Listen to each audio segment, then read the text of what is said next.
Bismillahirrahmanirrahim. Assalamu alaikum and welcome to the sixth episode of the third season of Sukoon. Sukoon is going through a reimagining into a new series brought to you by Nasimco, where we explore the rich history, challenges, and successes of the North American Shia Muslim community. In each episode, we'll sit down with leaders and pioneers who have helped shape our community, contributing to its growth and development over the years. Today, we are honored to have with us two figures who have been trailblazers in our community. Sheikh Mateen was born in South Carolina into a Christian family. He is of French-Canadian descent and reverted to Shia Islam.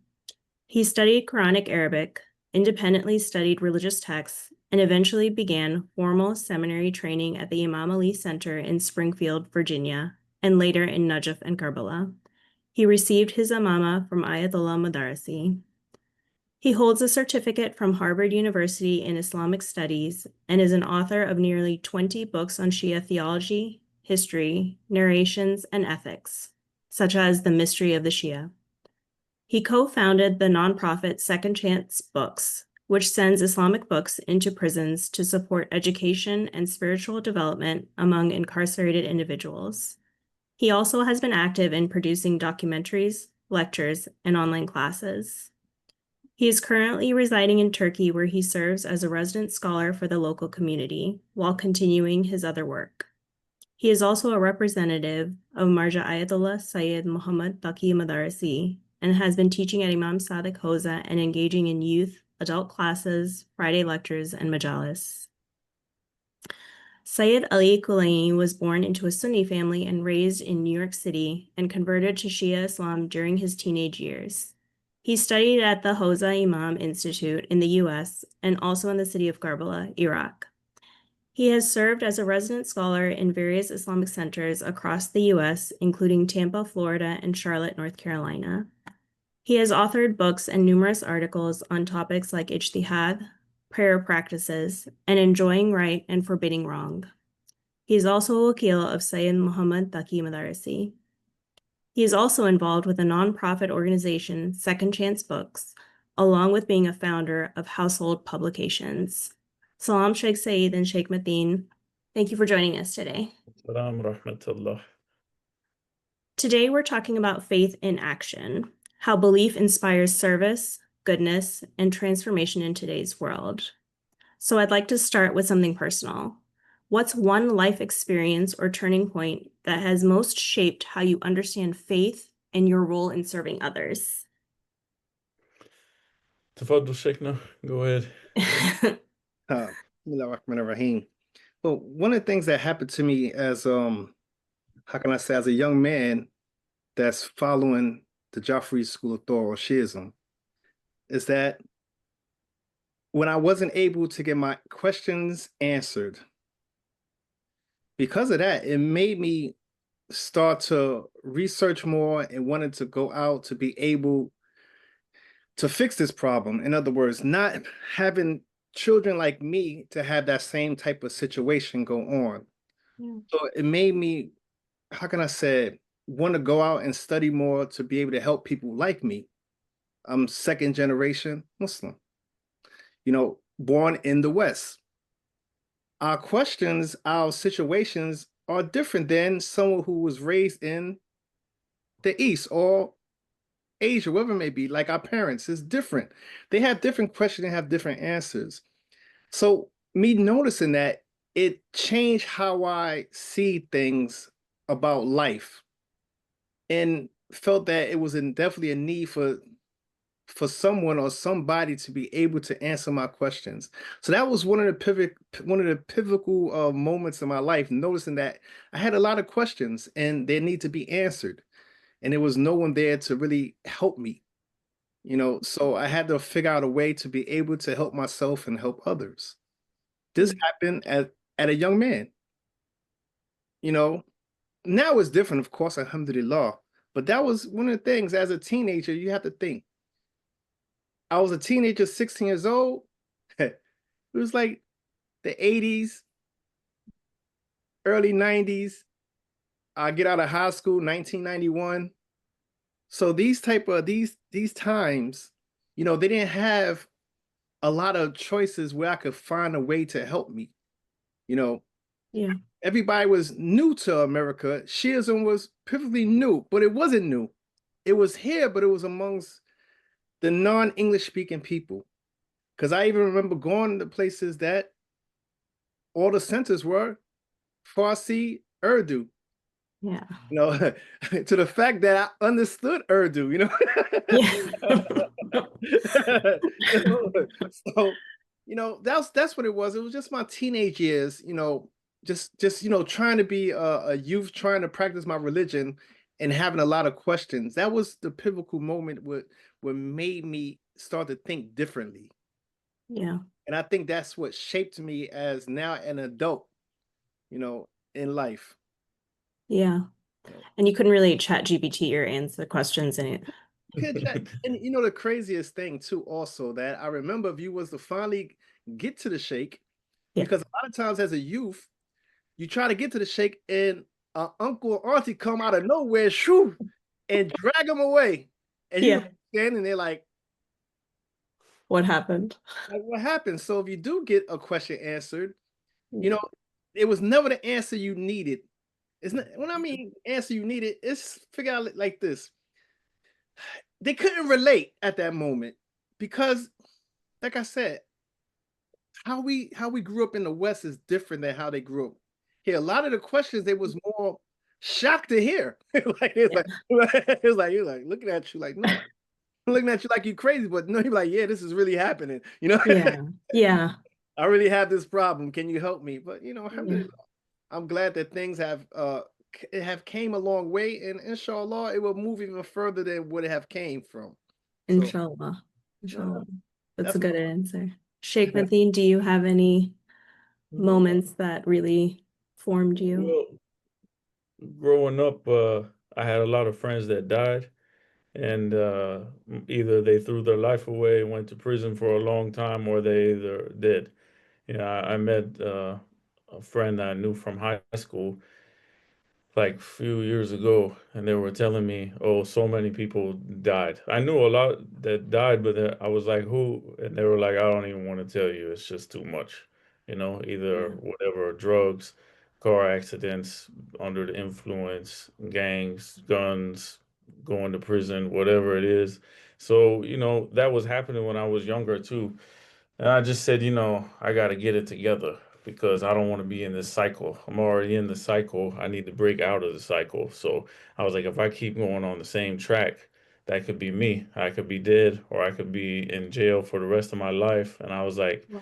I can't waste my time and waste my life. So I started trying to better myself and learn about Islam, and then, like you said in the introduction, like later on, I went to study formally because I was taking a lot of classes, but I was telling the sheikhs, I was like, look, let's work towards something, like I want Yeah. to work towards Hausa. So start teaching me the Hausa books. And after, some time, they started with curriculum from Najaf, and I started in the States with it, and then later on, I went started going over there. But in the role of serving others, I think it's, once you have that information, there's a responsibility on you. And the responsibility of knowledge is heavy, and everything has a zakat, and zakat of knowledge is to share it and to spread it. And I'll give you an example. When I came here to Turkey, I'm in the south, so in Antalya, it's like a touristic type of city, Yeah. but when I came here, they didn't have any ulama at all. No one. They had a center, but no alim. They had someone that was doing it, but his residency got revoked and he went back to Azerbaijan. So I was in a position, like they do have scholars in Turkey, but they're all in Istanbul or a couple other cities in the northeast. So they didn't have anybody here. And I'm like, I have a responsibility. They want someone to do it. What am I gonna do? Should I just sit in my house and don't do anything? Or do I, go out? I'm gonna read dua in my house anyway. I'm gonna read dua on Tuesday, on Thursday.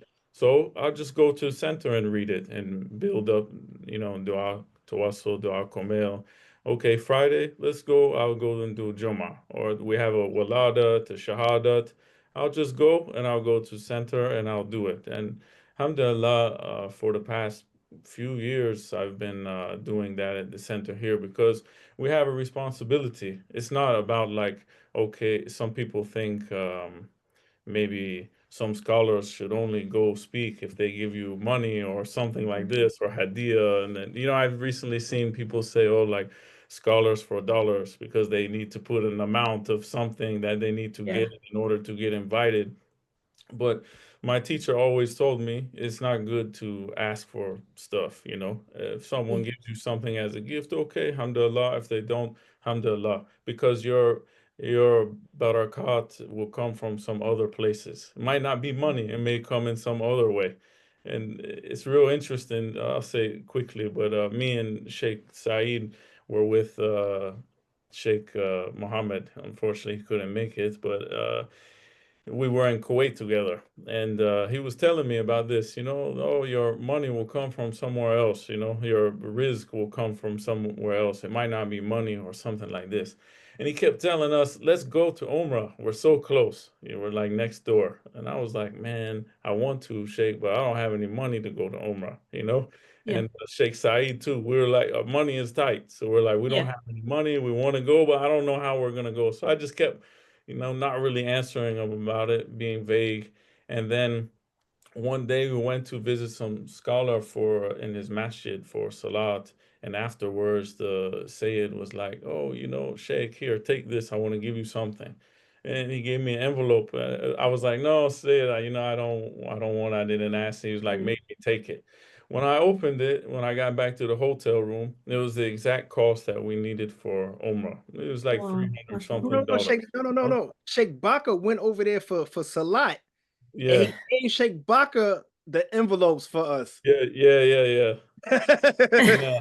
So it was like exactly the money we needed for Yeah. Umrah, for the flight, for the hotel, for the train that we had to take to Two Jeddah and hotels. all that stuff. Yeah, everything. When we added up, it was exactly the money that we needed, and we took it Yeah. and we went to Umrah. So Mashallah. I thought in my life I would never go to Umrah, Yeah. but then Allah sent it through another way. Yeah. Maybe I don't get paid for these other things I'm doing.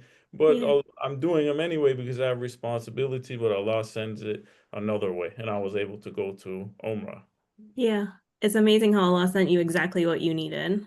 We had Yeah. no idea. We had nothing for Umrah. We didn't have no books to Yeah. bring us for the. We had We no had books. no money We had no for a print out. hotel in We Kuwait. had We stayed in the nothing. house of, We Yeah. had nothing yeah. basically. No intention of going at all. We didn't even. It wasn't even on our mind. We was in Kuwait for something else, Yeah. and Yeah. Yeah. it's just how it happens. Yeah. And Sheikh Mateen, it sounds like the faith was sent to you just exactly how you needed it when you needed it, because it sounds like you were up against a lot. It sounded like the options or what you saw for your life, prison or death. I mean, those are very drastic. Yeah. Do you recall how Islam was introduced to you, or when you said, okay, this is something I need to look into further? I didn't know about Islam really. I was young. I was 17, so 16, 17 years old. Yeah. And then I just saw someone praying in the prison, and I said, "What is that? What is he Yeah. doing? And it was like, "Oh, that's Islam. That's a Muslim." I said, "What is that?" And Yeah. so I started talking with the guy through the door because he was in another unit, and he showed me the Quran, but I couldn't read it because he's in the other side of the door. But I said, one day I'm going to read that Quran. So Yeah. I moved to another place, and then they had books they could check out, and in there was the Quran. And I said, please let me read it. And the guy Yeah. was scared. He was like, man, Muslims don't let other people read the Quran. I can get in trouble if they Oh. find out I gave you the Quran and all this. Because they Oh. have some misunderstandings. Yeah. But he said, I'm gonna give it to you for an hour, and then you give it back and don't say anything about it. So I got it. I read everything I could for an hour, moved to another place. My roommate was Muslim, but I didn't know. So he just stood up in the middle of the floor, and it's like 100 and something in the summer, no air conditioner in this place. so hot.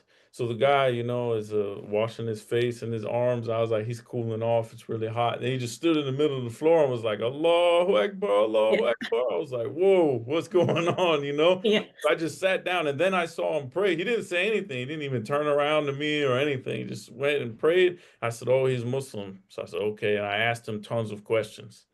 Yeah. And then he answered all of them. I was like, I want to be a Muslim. So then he started teaching me Salah, and I moved to the other place I was supposed to go. And then when I got there, I looked for all the people from my hometown, and the one guy from my city that was in the dorm with me was also Muslim. And I said, "Oh man, I learned my Fatiha, but I need to learn the rest of the Salah." And he taught me the Yeah. rest of the Salah, and then gave me my Shahadatain, and then from there it just Yeah. went on. That's an incredible story. And I know you've spoken openly about your conversion to Islam and the role that hardship and reflection People played used to into tell me that. not to. They used to Yeah. tell me, they say, "Oh, you shouldn't do that. You might mess yourself up," and do so because people look at things a certain way. And I was Yeah. like, "No, I want to break that stereotype because people may be in my same position, and I don't care if someone doesn't like me because of it or not. But I think it can have a big impact on the youth, and it can Yeah. bring people towards Islam if they hear that story." So I was like, "I'm gonna, do it Yeah. anyway and trust in Allah and then go." I just don't like when he said around me because it's always a joke. So they was like, oh, it's the people that has second chance, it's his Sheikh. He converted in prison and he went to Hausa. So the first one they always think it is me It's you. all the time. They always think I'm the one that converted in jail, right? Yeah. And You're everything like, it's all the not time. me. Then we tell Yeah. them it's me, they still don't believe They it. still don't believe it. It was a Sheikh. We was in Kuwait, and our dude friend, he said to the Sheikh, he said, "Which one you think is the one that started the program?" He pointed directly at me. I That's said, so wrong. Yeah, they said it's because of the movies, the "Movies, stuff yeah, they see on TV, media and stuff. yeah." I was all the time. That's so wrong. That's Sh- Yeah. I just don't like the story being said around me. That's because of the reason. Yes. How did the experience of converting to Islam change your perception or definition of what doing good meant? How did you start seeing that advocacy work and kind of giving back to the community?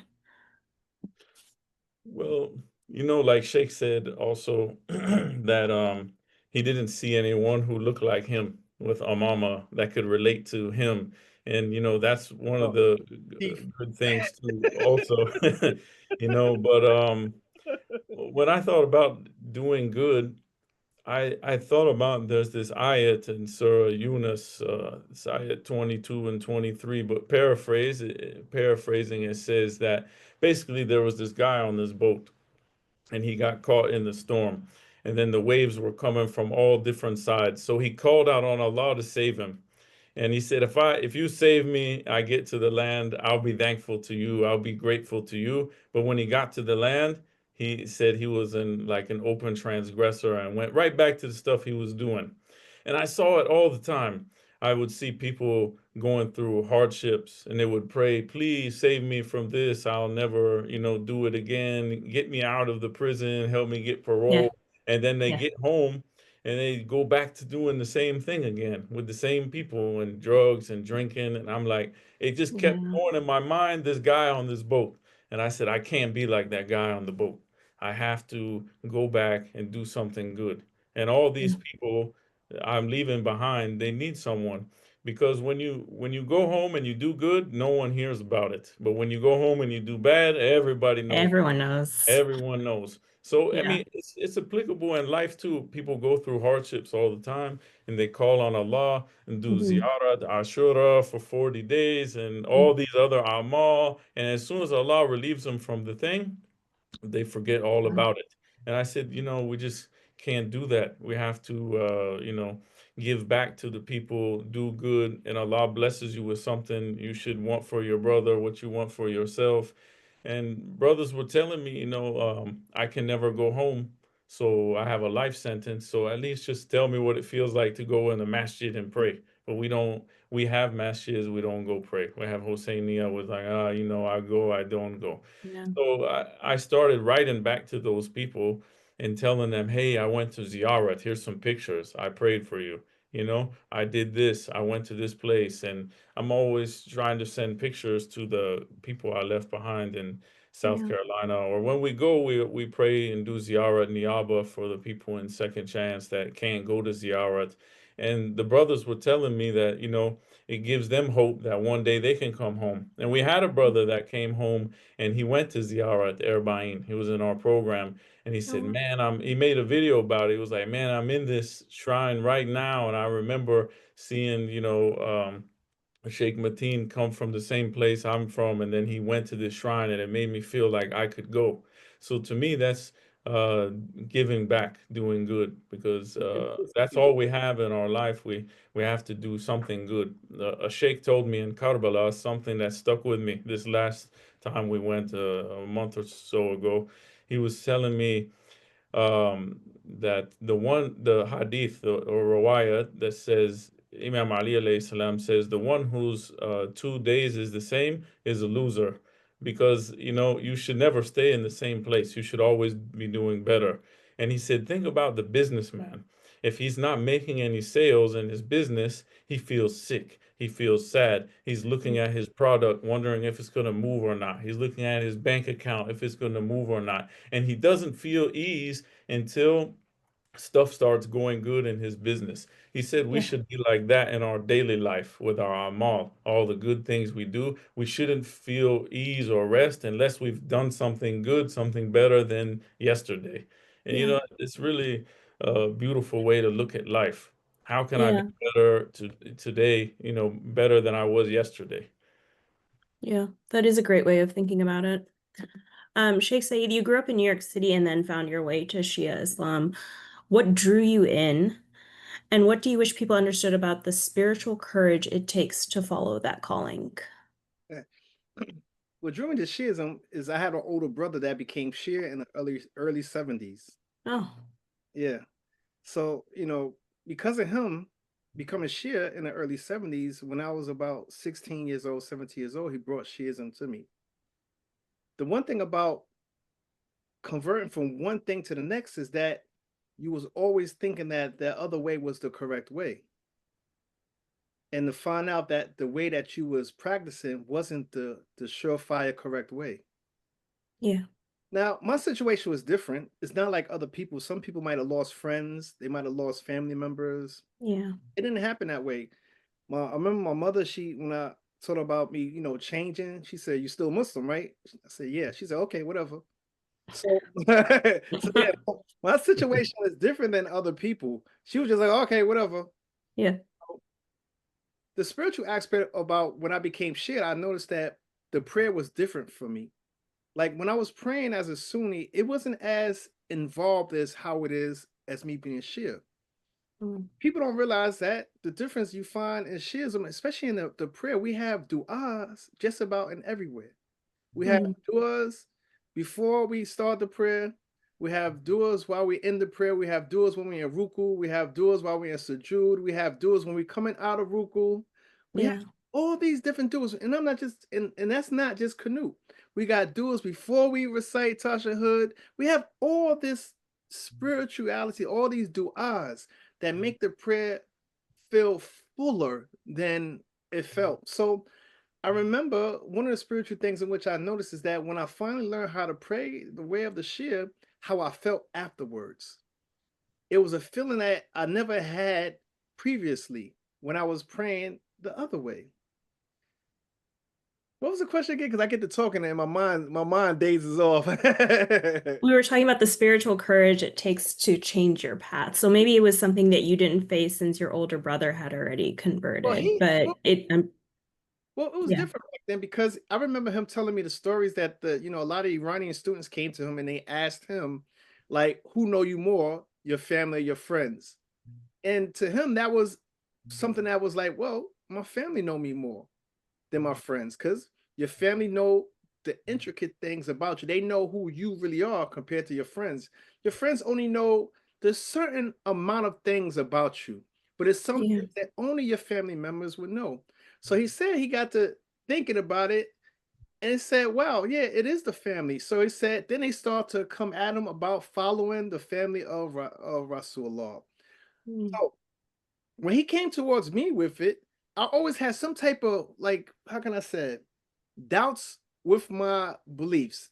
And when I mean doubts my beliefs, it wasn't the doubts that I would like not no longer be Muslim, but it was certain things in which they was promoting that I didn't feel comfortable with.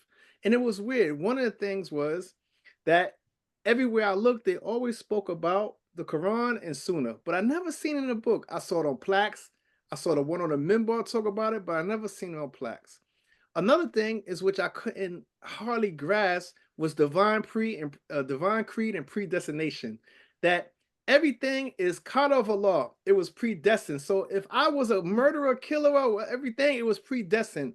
I didn't have the choice to become a good person or just stay a bad person. It was already then the injustice of the saying that Allah wasn't adil. So it's through those things that I couldn't grasp. I couldn't understand it until I became Shia. And I started to do my research and I saw how the ways of Akhl Bayt would explain these things and seeing the hadith about Thaqalain, in the Sunni sources.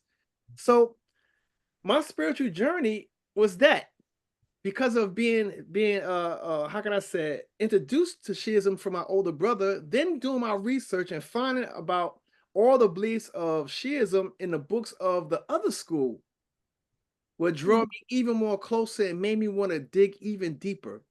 Along with then when I finally got into Shiism, to the hunger of trying to answer the problems in which I had for myself and trying to learn the knowledge because it's logical. Shiism is very logical. It's very addictive once you start reading. I'm not gonna lie, you start reading, you get very addictive into it. And it's a one-shop house because within this house, I don't have to go nowhere else for spiritualism. Yeah. Everything is there. If I want dhikrs, I can find dhikrs. If I want du'as, I can find du'as. If I want to know about different prayers, I find different prayers. Everything is there. So when I looked into it, I realized that it was one shop and everything I needed was there.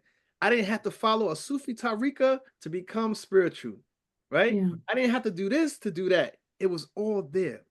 So that was basically my spiritual journey with becoming Shia, finding out that it was so much, it wasn't just a movement of the body, but it was also a movement of the heart, the movement of the mind, all these different movements within one. And it helped, how can I say, shape my ideology and shape me into being a much, how can I say, way more better person than I was previously when I was following the other school. Yeah. I hope that's clear. No, it is clear. Thank you. It is clear. Thank you for sharing that. It's no problem. So, a question for both of you. In your view, what does it mean for a believer today to do good?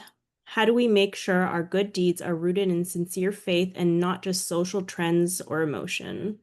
And what are the simplest, most overlooked acts of goodness that you've seen that have had the biggest impact? I'm from the South. Even though I'm originally from the North, I'm from the South. Sheikh Okay. is originally from the South, but he's from the North. We'll take them. Uh-huh.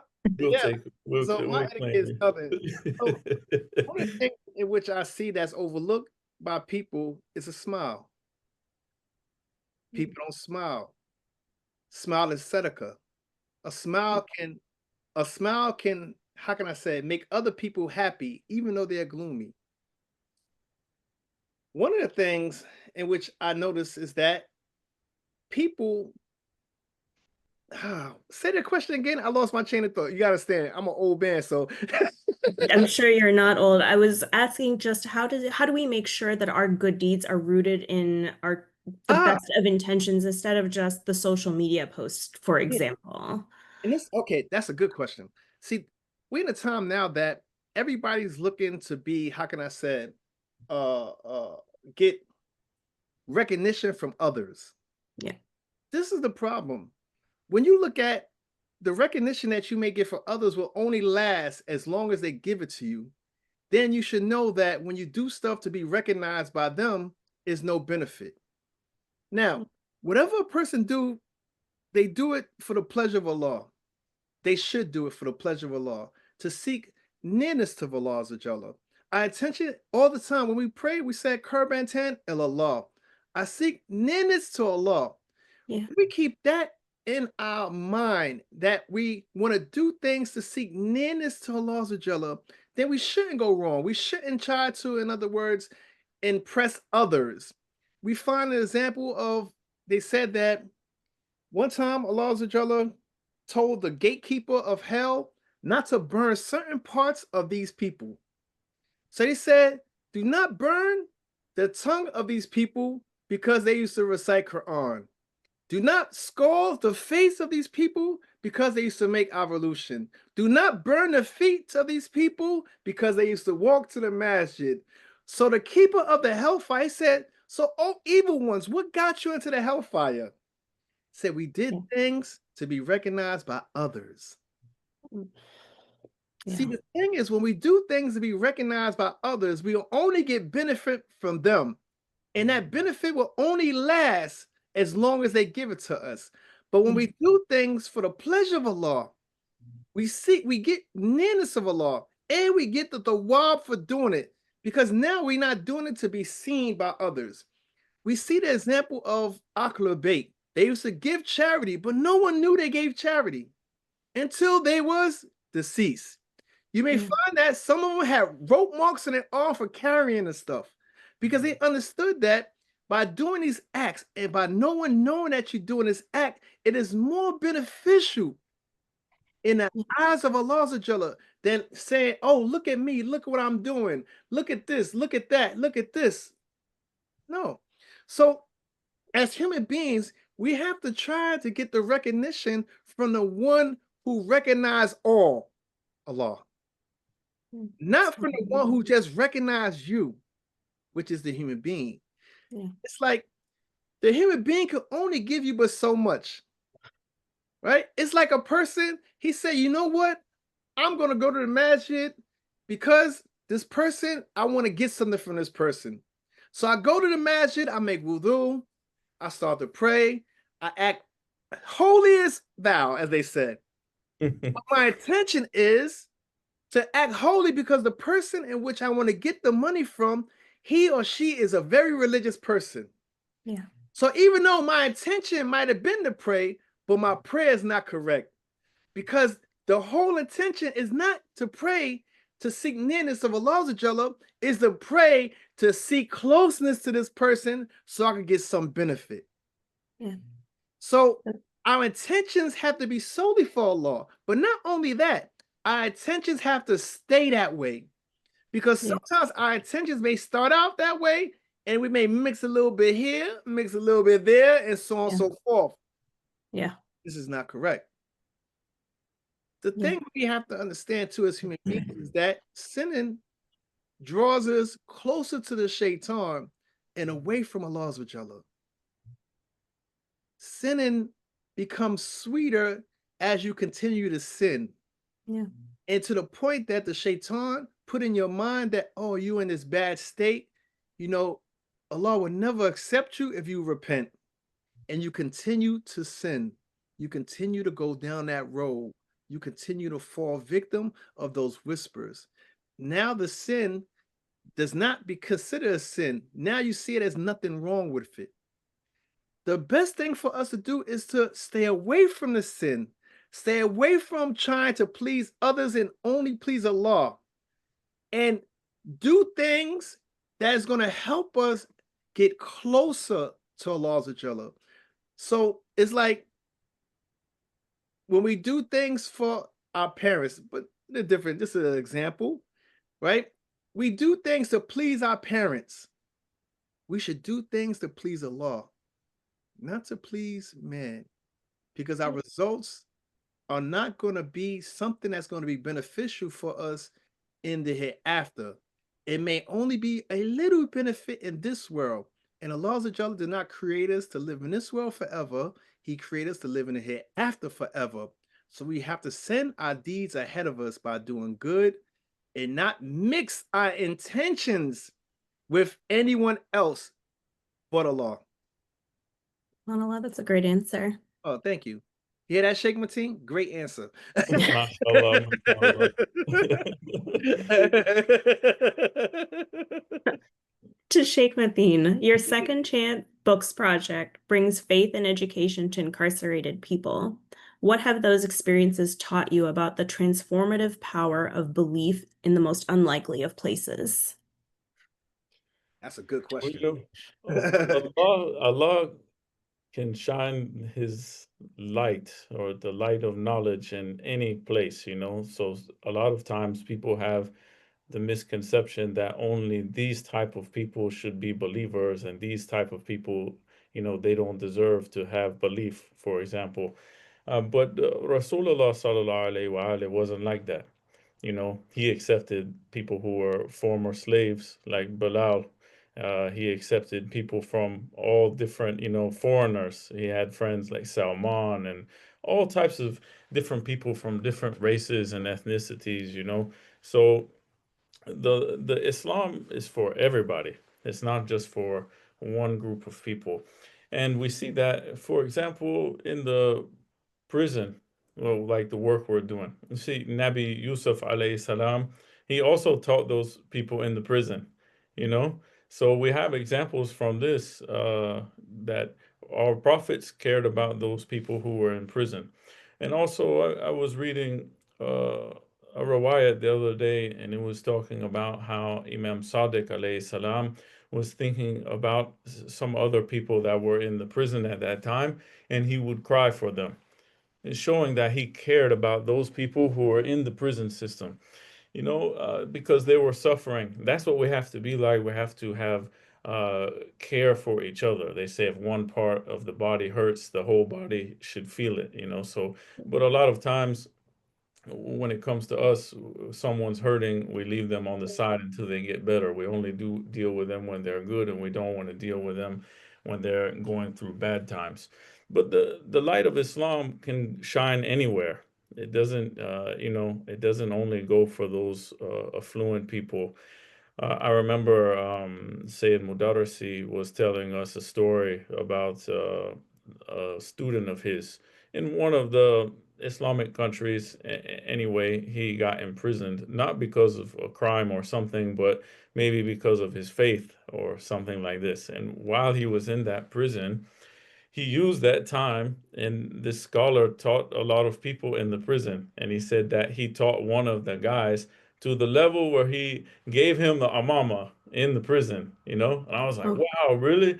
And he was yeah. like, yeah. So he was telling me that this program is very good because you can shine that light into the prison where it's dark and they need light and no one's helping them. Everyone gave up on them. Society Yeah. gave up on them. But they have the chance to change. They just need the tools to change. And if you guys provide the tools for them to change, then how much reward can you get from that? He was telling us about the riwayat or hadith actually that Rasulullah sallallahu alaihi wa told Imam Ali alayhi salam that, Ya Ali, if you guide one person to Islam, then it's better than anything that the sun has shined upon.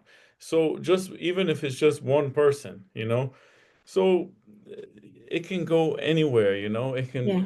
It can be in prison, it could be in homeless shelters, it can be anywhere. And I think us spreading Islam, it's not that complicated for us to spread Islam. We just have to be good people. We have to be nice with people. Like Sheikh said, smile with people, talk with people, have good akhlaq with people. Because when they see the akhlaq of the teachings of Ahlul Bayt alayhi salam, even though it's just a minute part of akhlaq that we would shine. Imagine akhlaq of Ahlul Bayt alayhi salam, but we have some little bit from that, and we just show that to humanity, not seeking recognition, but just being ourselves day to day. Being nice with our co-workers, being nice with our family, being nice with people in the Husseiniya or the masjid. People start to see you and say, wow, you're doing something different. You know, why are you so different than everybody else? and Yeah. that opens the door for them to come in. Saying the Marja was telling me before about the example of an apple. He was saying that if the apple was beautiful, people will take it and they will want to bite it. But if the apple is ugly and rotten, no one even wants to go near it. And he Yeah. was saying that's the thing. He said, if you have a lot of knowledge but you have bad akhlaq, no one's want to come close to you. But if you have good akhlaq, people will come and they will take a bite of that apple and they'll see what's inside. So if you have good akhlaq, they will approach you and then you will be able to show them what you have, because no one can see in your mind and your thoughts and what knowledge you have. They need to be able to approach you first. So Yeah. I think this is the way to do tabligh, and we can give it to everyone. We shouldn't tell one person, we don't think you're good. Unfortunately, it happens, Yeah. Some people get shunned in centers. I've been shunned in centers before when I was younger, and Sheikh also, it happens, They say, "Oh, Yeah. what are you doing here?" Because I That's think a sad. lot of times it becomes like a cultural center, and then some places Yeah. are missing the point of what we're doing this for. The Masjid of Absolutely. Prophet had all types of people, like I said before. The center should be welcome to everyone. But some places, unfortunately, want to make it their own vibe that they had back home, you know? So if my vibe is this culture, and we're all Mhm. from this culture, we're all talking this one language, Yeah. and then one guy comes in, white or black or Hispanic, they look and like he's throwing the vibe off, The because vibe off. there's no Hispanic or black or white people in my place, in my mind. I've recreated this center from back home. Yeah. So, unfortunately they don't welcome them and then they go. But they missed out on that chance of guiding one person to the path that is better than anything the sun shined on. Yeah. Sheikh Said, you've written a lot about moral responsibility, enjoining the good and forbidding the wrong. How can Muslims in the West live that principle authentically in pluralistic societies without judgment or isolation? You're going to be judged Oh, regardless. You're oh, going to be judged regardless, because if you do good, you're going to be judged. If you do bad, you're going to be judged, and anything in between. But as Muslims, we have to stay firm to our akhlaq, to our morals. We can't can I say that? We can't swerve from the morals in which Islam teaches us, the morals in which Allah has given us, the morals of which Rasulullah sallallahu alaihi wa has given us, Ahlul Bayt alayhi salam has given us. We cannot sway. See, the thing is this, right? The problem with a lot of us compared to people, if you are a hateful person, they have no problem to tell you about their hate.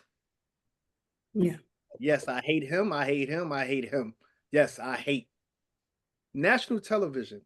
yeah, But as Muslims, we feel shy and we don't want to talk about the morals in which was given to us, the morals in which we learn about. We say, that's them. I'm not going to talk about it. But no, we should talk about it. Because when you allow others to speak about what you believe in, they're going to put their own twist on it. So it has to be us to show people through our ways and actions, our ways, our actions, our words about what true akhlaq is. Because when you look from a society, a Western society, they don't teach morals. They don't really have books on morals. right, Akhlaq or morals is something that's unheard of. It's something that is made up as they go. You know, this is why it's something that is incomplete. But the morals in which the Muslims are given are something that is complete. And we, how can I say it, should show them through our actions more so than our words. Because if you say something with your words, and then don't show it in your actions, the person gonna say, "Well, I see you talk about this, but I watch you. You don't do what you say. yeah, That's not right. You don't practice, as the Christians say, you don't practice what you preach." right, We give an example of this, right? They said one time a Jewish man had came to the prophet because they said that Now, this is the hadith that Rasulullah had owed him some money. So he said, I'm coming to get my debt. Rasulullah said, I don't have it. He said, well, I'm not going to leave until I get my money. He said, okay, you can stay as long as you want. No problem. So they said that the companions of Rasulullah wanted to do something to him. In other words, they wanted to hurt this man. Rasulullah said, no, leave him alone. So they said this man, he stayed for Zuhr, Asr, Maghrib, Isha, all the way to Fajr. And they said he saw how Rasulullah was, how his akhlaq was. So much so, they said that this Jewish man, because of what he's seen, he accepted Islam and forgave the debt. SubhanAllah. SubhanAllah. So this is the thing. When we look at akhlaq, it's not something that is spoken with words, but it's something that is in actions. Sometimes if you have good akhlaq, it speaks louder than your words. Yeah. Your words are subtle, but your actions are so great. Yeah. So this is the thing.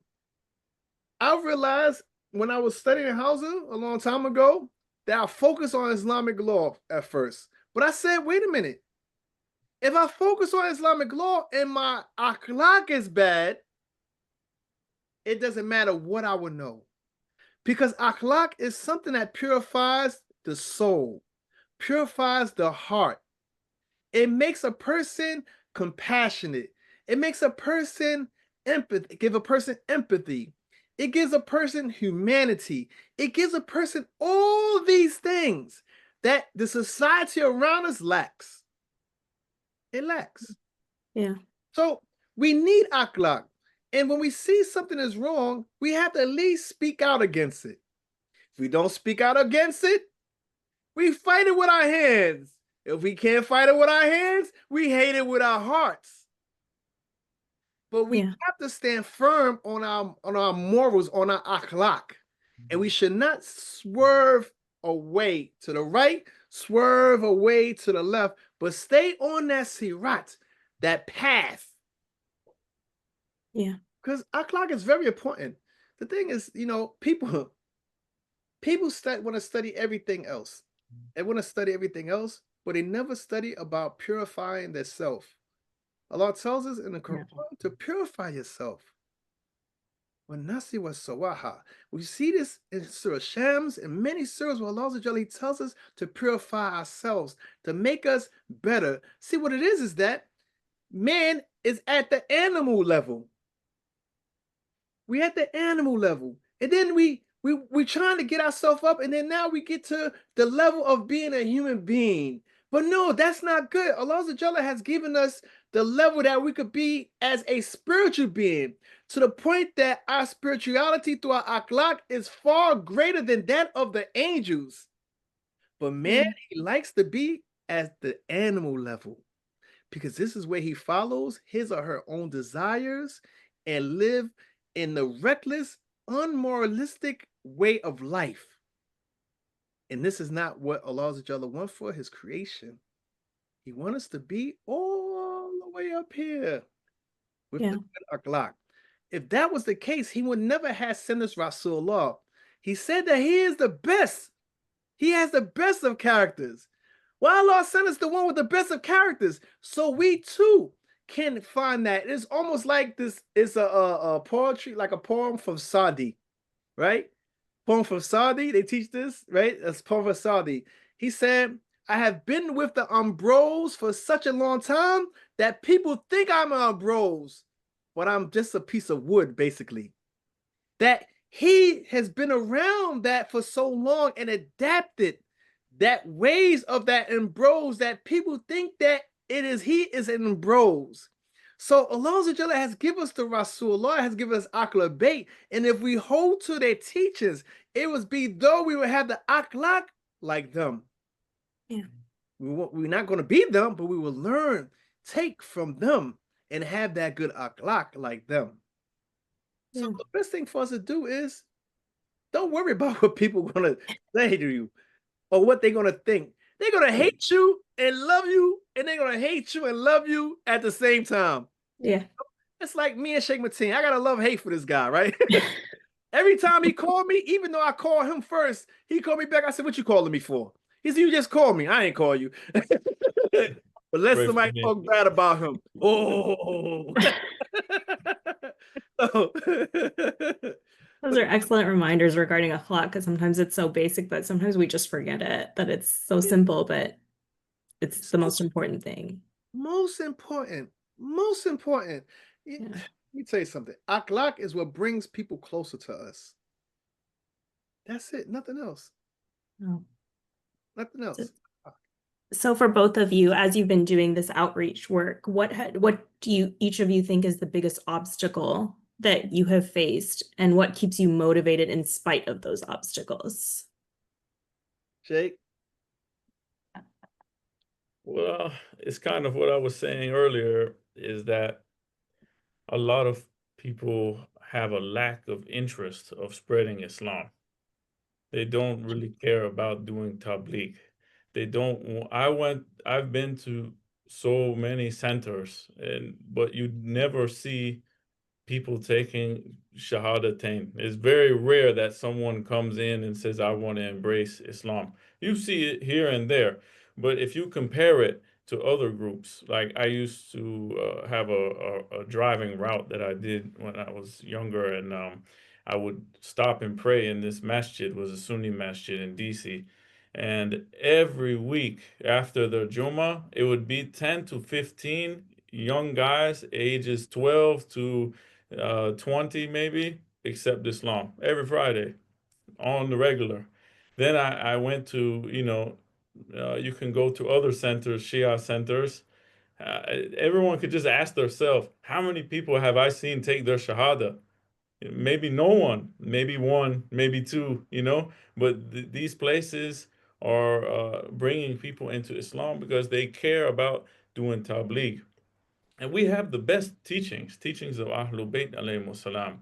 But we want to give it to people, but then a lot of people don't want us to give it to people sometimes. They say, just give it for us, keep it for us in our center and our places. But we should go out and, I'm not saying stand on the corner and call people to Islam, but we should open the centers and let people know, okay, we have program, we invite people should bring their co-workers or something else, because if people don't get to know us, like Sheikh was saying, they're going to have a bad opinion because all they see is the media.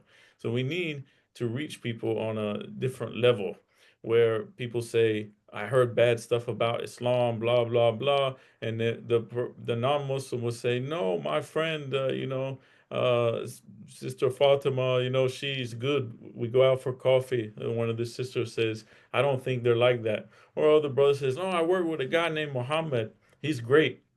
He's always helping me, always offering me something to eat or go have chai or something like that. And those small things change their opinions.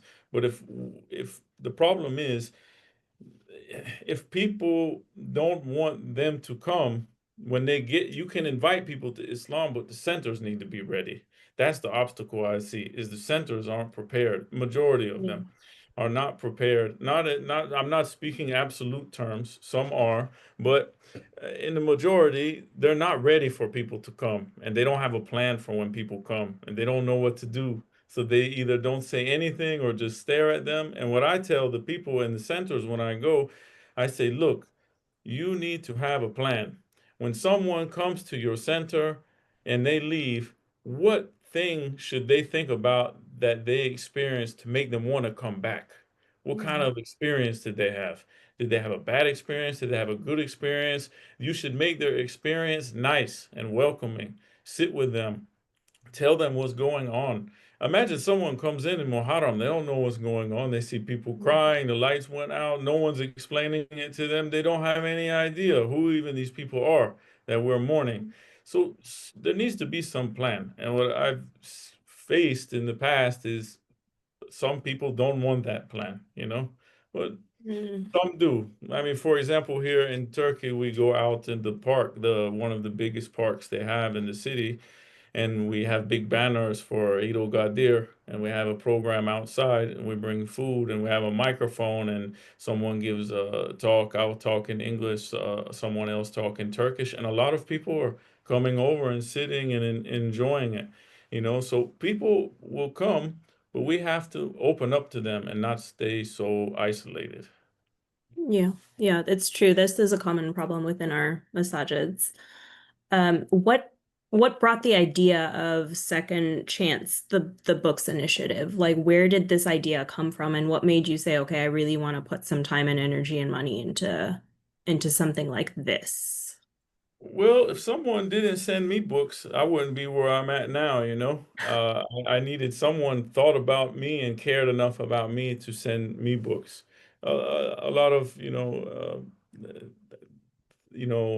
Said in Al Khoe Foundation, Said Ismail Rizvi sent me a lot of books, and Sarion sent me books. Other places sent me books, mostly Khoe Foundation. And when I got out, I came home one time after I had a mama and everything, and I went there. And he said, I know you. And he looked in his old database and he found me. He said, this is your name and this is your where you used to live, and you haven't Yeah. wrote since this time. I said, yeah. I came home and I went and studied. And for him to see someone that he had sent books to all those years had went on and become a scholar and was teaching and doing, a similar initiative, it really kind of blew his mind, and he was so happy and so excited that something came out of all of that. And that's the thing, when we send these books, I wanted to take that, and their idea, what they were doing, another organization was also doing, and I knew it from the inside, and they, the outside as well. So I said, okay, I know what they need. Let's focus on these things. And when you read the letters that come back, that's what really gives you the inspiration to continue on. And then Yeah. I actually met some of those brothers this past Muharram in North Carolina, about 6 or 7 brothers. And one brother, older brother, man, he just started tearing up, and he said, man, you don't know how much that meant Yeah. for you sending those books. You guys doing that work, answering our questions, sending those books, it really helped us a lot. He was like, you don't even know. I can't even put it into words. So Yeah. the program is, really beneficial for people. They're getting out, a lot of them doing good things, going to Ziyara. They all got, the ones I met, they got jobs, families, Yeah. they're being successful, and they're saying, because we had the time, but you guys sent the books, and we were able to learn and also have sheikhs take the time and answer us and answer our questions and help us move past these things, and how can we fix ourselves, what should we do with our time. Sheikh Saed answered so many of these questions, but he compiled 500 of them in a book, and we send that book to them too, 500 question answers. So I mean, when you see the output, the result of sending the Yeah. books, it's like nothing can beat it, in my opinion. It's Yeah. just it's a fulfilling work, and also we know that Allah subhanahu wa ta'ala would be pleased with this type of work. Also, Yeah, too, and I'm sure it's a group of people that feel that everyone has given up on them. So the fact that Yeah, someone all is of them feel saying, like that. no, there's still hope for you. You can read this. You can Yeah. become a different person or a better person or however you want to look at it. Yeah. Just getting the letter or the book, the thought behind it, Yeah. is something so powerful for them. They say, "Oh, my family doesn't write me anymore. My friends don't write me anymore. My wife is gone, kids are gone. I have nobody." And then they get a letter from an Islamic organization, "Salaam alaikum."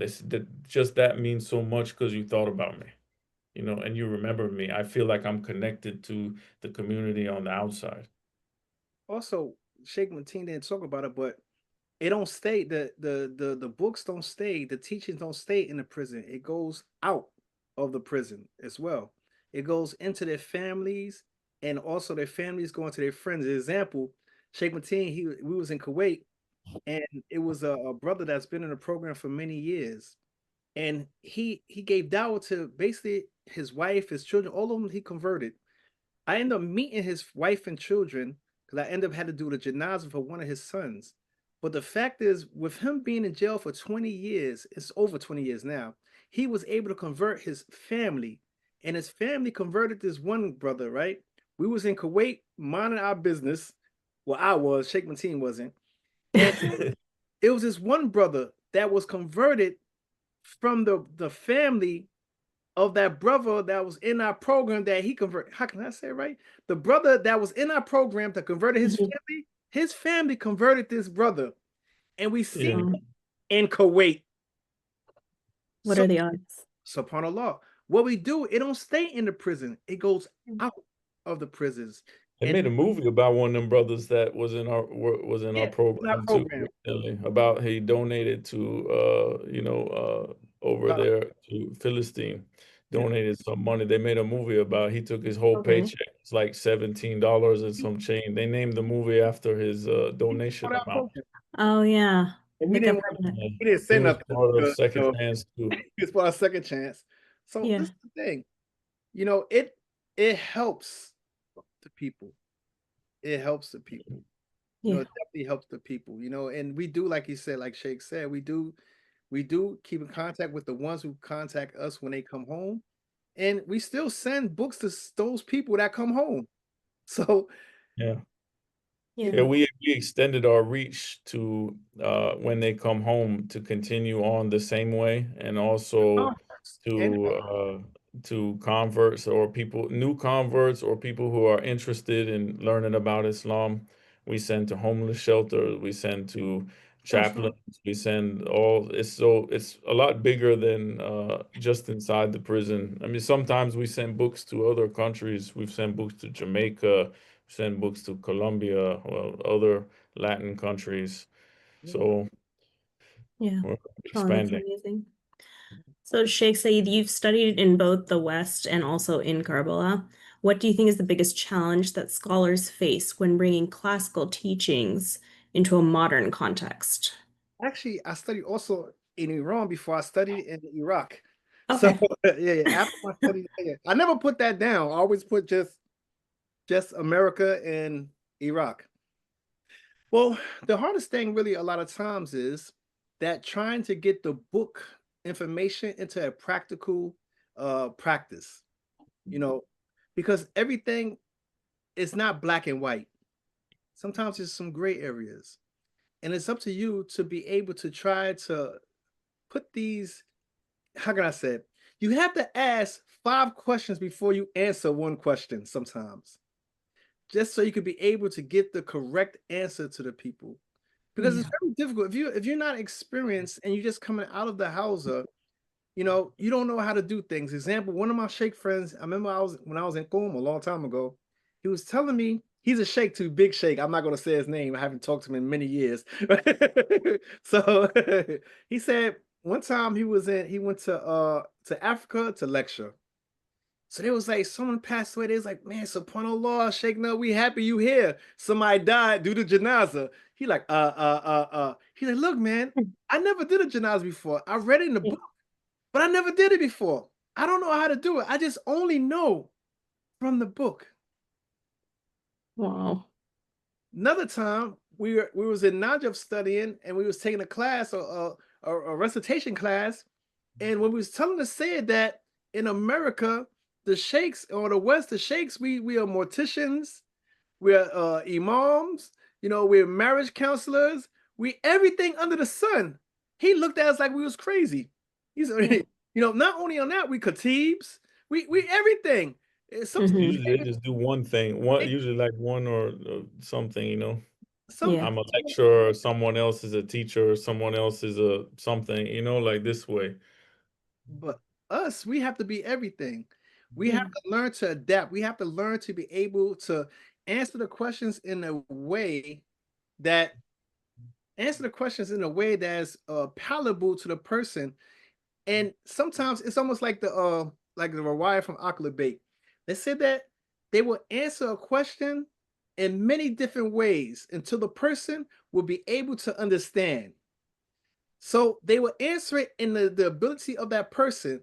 But if the person didn't understand, they will answer that question in different ways until that person will understand. We have to be like that. So I tell them that as new scholars, we have to take the time out to be able to translate what is translated to us to the people so they could be able to understand that. You follow what I'm saying? I'm not losing Yeah. you. No, you got it. Yeah, because it's very difficult. Like, if what's the example? It's a lot of examples, but I can't Yeah. think. But whatever, a lot of things is you have to be able to like be able to give them the correct understanding, the right answer from what we have learned. And it's not easy for a new scholar a lot of times. They think Yeah. everything is black or white, but it's not always black or white. There's all sometimes some gray in between. And that only come through experience. It only comes through studying. It only comes to understanding what the person said, but it also comes from asking multiple questions before before you answer that question. You don't just you hear it and you just answer it. Yeah.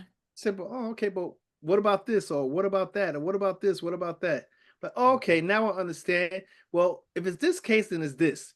If it's this case, it's this. Funniest thing, I'm gonna tell you, Sheikh Mateen, remember, right? We was taking a class, late night class, 2, 3 o'clock in the morning. So he said something about a person, right? A person that he's in ruku or he forgets his ruku and he realizes that he forgot his ruku when he's on his way to sujood, right? If he go, what happened if he go back up, right? So one sheikh said he's like, man, I don't know. Sheikh Mateen said something, I said something, right? We all said something, right? So our friend, he was like, what are y'all was talking about? We told him, he said, you know what? I'm gonna ask Said Marja. I'm gonna ask Said Mudarsi. What's this, right?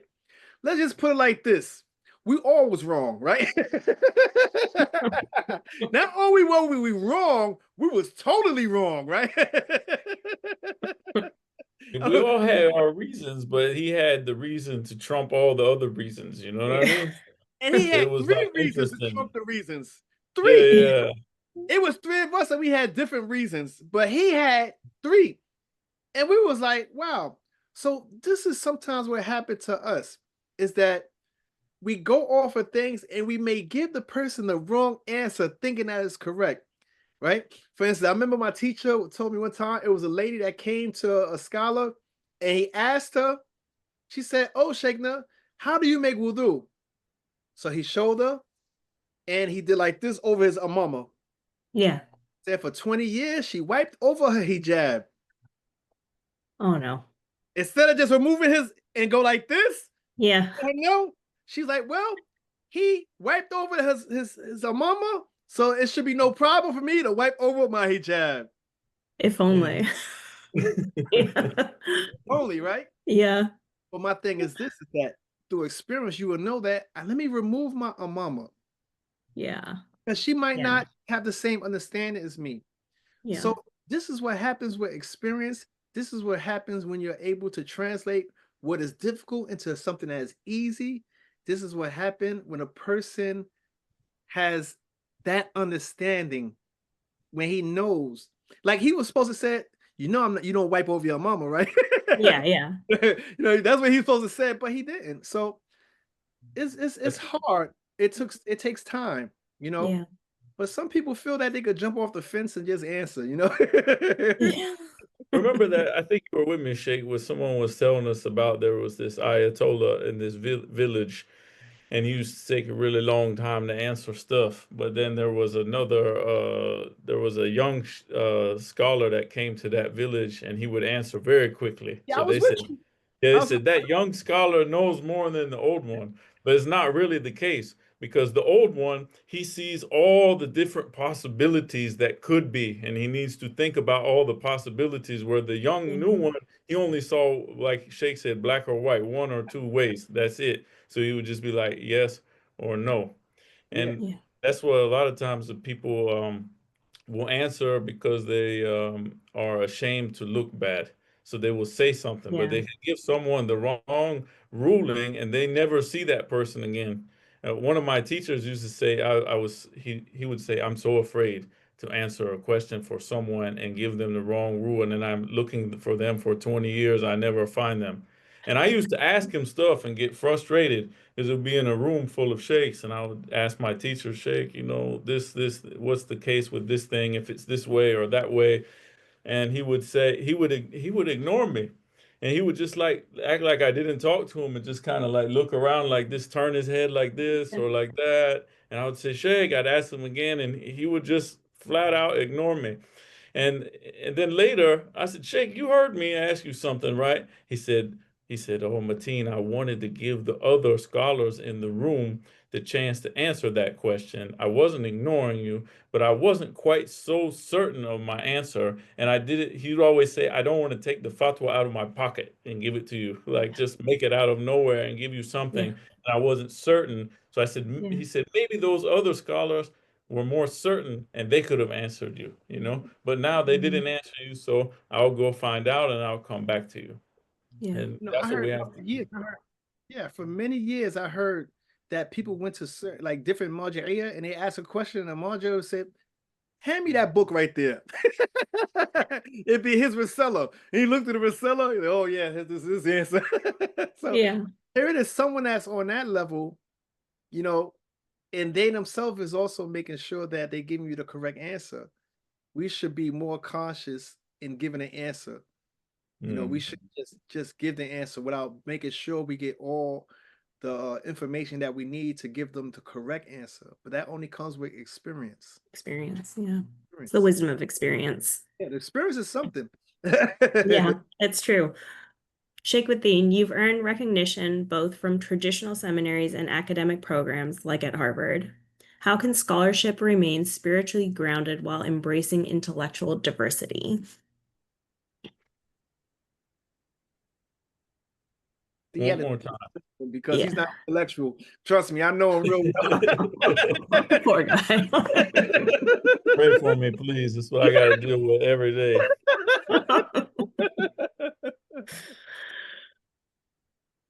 Say one more time, question, please. In old too, trust me. So, how can scholarship remain spiritually grounded while embracing intellectual diversity? Intellectual diversity by how? Can Glad you you give got that question, not me, bro. So you've attained recognition both at the HOSA and at institutions like Harvard. So there is a benefit, arguably, to study at Harvard or to get your certificate at Yeah, secular institutions.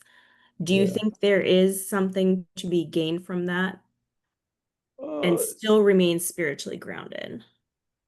I think the most important thing is to get your traditional studies down from our way, our foundational way, because a lot of times when you go, I got a certificate from Harvard because I wanted to see what they're teaching.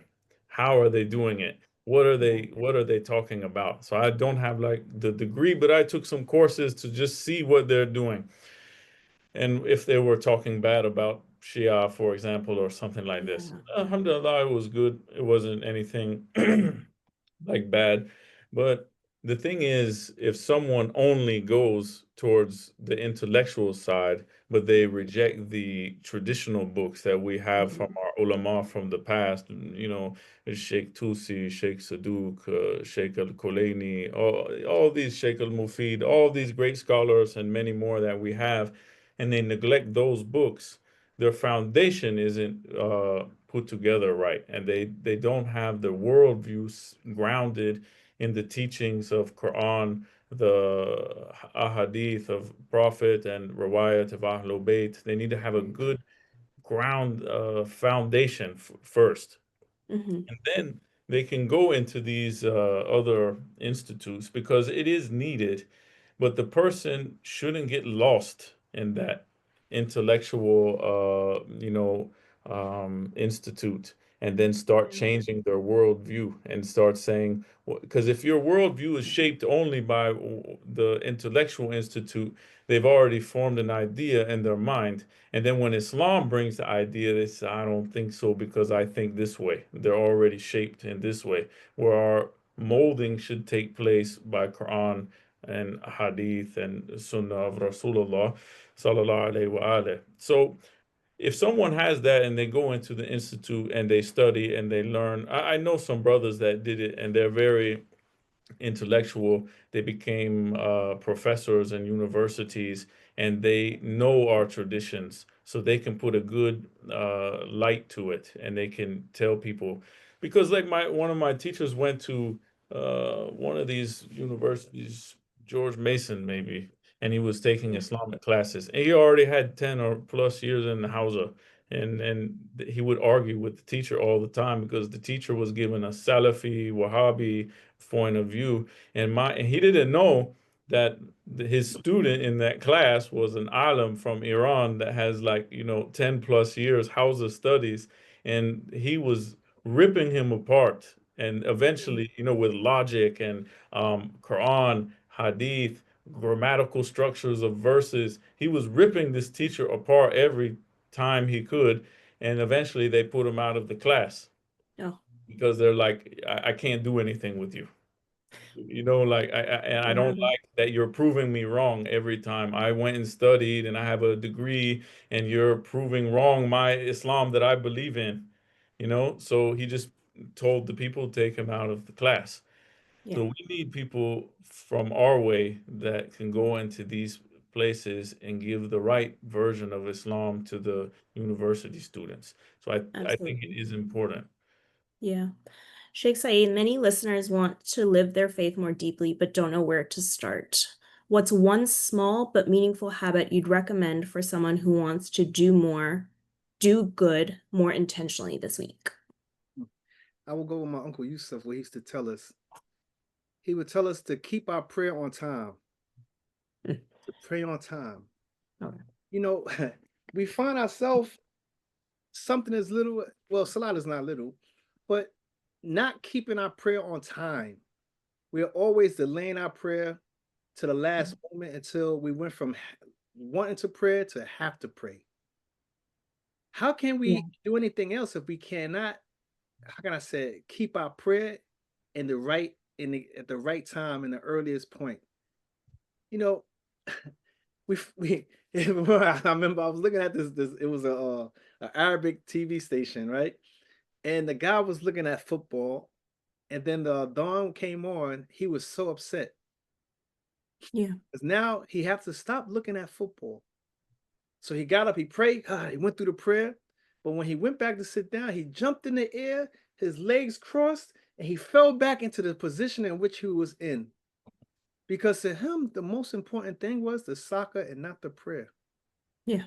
See, with prayer, if our prayers accepted, all our other deeds are accepted. But we have to understand that the prayer is the pillars of everything. Yeah. And with pillars, it holds things strong, it holds things upright. So if we do not pray on time and we don't find value in our prayer, we're not going to find value in anything else. Yeah. Fortunately. Once we start to master, well, we're going to never master our prayer. Let me tell you something. We're going to always be working on the perfection of our prayer. But once we start to pray on time, then we can start doing other things like fasting on Mondays and Thursdays. Doing the fast of Abid, all these things, it's like how can I say, once you try to perfect one thing, you have to go to the next. And then when you perfect that, then you go to the next. Then when you perfect that, then you go to the next. Because if you try to do too much in one time, you're going to discourage yourself and don't do nothing. But the most important thing to me is to make sure that you pray on time and pray with a sincere heart and concentrate in your prayer, which is the hardest thing one can do. Yeah. And realize that prayer don't start when the dawn goes on. Prayer starts before the dawn goes on. Prayer starts 15, 20, maybe even an hour before prayer.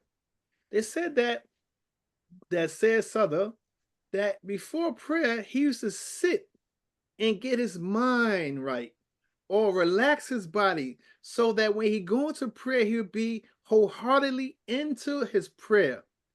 What happened is that we looking at an exciting movie, our heart is beating as fast, a dawn gone, we look, we rush, we make wudu, we go pray, we go and we hurry, finish, and that's it. Yeah. So it's Yeah. up to us not only to start preparing ourselves for prayer, 15, 20 minutes, 45 minutes, or hour, so that when we get into prayer and we pray at that sweet point, that earliest point, that we take our time in our prayer and think about what we're saying in our prayer Yeah. and try to perfect our prayer. Because, like I Yeah. said, the prayer is the pillar. Yeah. It's the pillar. That's great advice. That's very applicable. Oh, thank you. Uh, Sheikh Mateen, as you look at the world today with all its challenges, divisions, and struggles, what gives you hope? Gives me hope. I know that Allah is witness of everything. You know, it reminded me of what Imam Hussein alayhi salam said when Ali Asghar died in his arms. He said, "What consoles me is that Allah is a witness." So everything that is happening, Allah is a witness of this. We believe that Allah is just. Allah will reward those who deserve rewarding, and those who do injustice will get their turn eventually. And you know, this gives me hope. And we have our Imam, that one day the Imam, inshallah, soon will come and restore justice to this earth. And for me, I have each one of us, we have a responsibility. And as long as we're fulfilling our responsibility, then we're doing what we're supposed to do, you know? So for me, I just look at what I need to do and make sure I'm doing it. And I try to encourage others to know about what their duties are and what they should be doing towards Allah subhanahu wa ta'ala. I mean, because, for example, when I was in the prison for 9 years, I came home older. So people would ask me, "Didn't you miss your youth? You miss going doing this and that and all these other things?" And I was like, "No, I'm good," because I was doing what I was supposed to do. It doesn't matter where I was at. As long as you're doing your salat and your month of Ramadan and all your deeds that you're supposed to do, it doesn't matter. You didn't miss anything, Yeah. really. And when we know that, Allah will reward us for the things we do. It gives me hope. Yeah. A lot of times we put it out of our mind and we just think, dunya, I missed out on that job. I missed out on this event. I missed out on this thing or that thing. But really, we don't miss out on anything. Only if we miss our salat or we miss our Ramadan, then we really missed out. Yeah. So when we put our priorities in this way and we think about when we always say, Inna lillahi wa inna ilayhi raji'un, verily from Allah we come, and to Allah we will return. When we think about that, everything is in perspective. You're thinking, okay, I'm going back to Allah, so let me work and do good deeds here in order to and send them forward for me to receive in the hereafter. Let me do as much good as I can and try to support the message and revive the affairs of Ahlul Bayt alayhimus salam that I can, so I can get closer to them, and they will welcome us when we go to be on our deathbed, inshallah. Allah. That's an excellent way to leave the podcast. Thank you so much for sharing your journey with us. Your dedication to the community and your insightful reflections give us so much hope for the future. You've set an example that many of us can learn from. To our listeners, we hope this conversation has provided you with a deeper understanding of the roots of our community here in North America and the hard work that goes into building and sustaining it. At Nasimco, we are committed to celebrating leaders like those we've heard from today and fostering connections that strengthen our community for generations to come. We invite you to continue this journey with us as we bring you more inspiring stories from across the continent. Thank you for listening, and until next time, Salam Alaikum.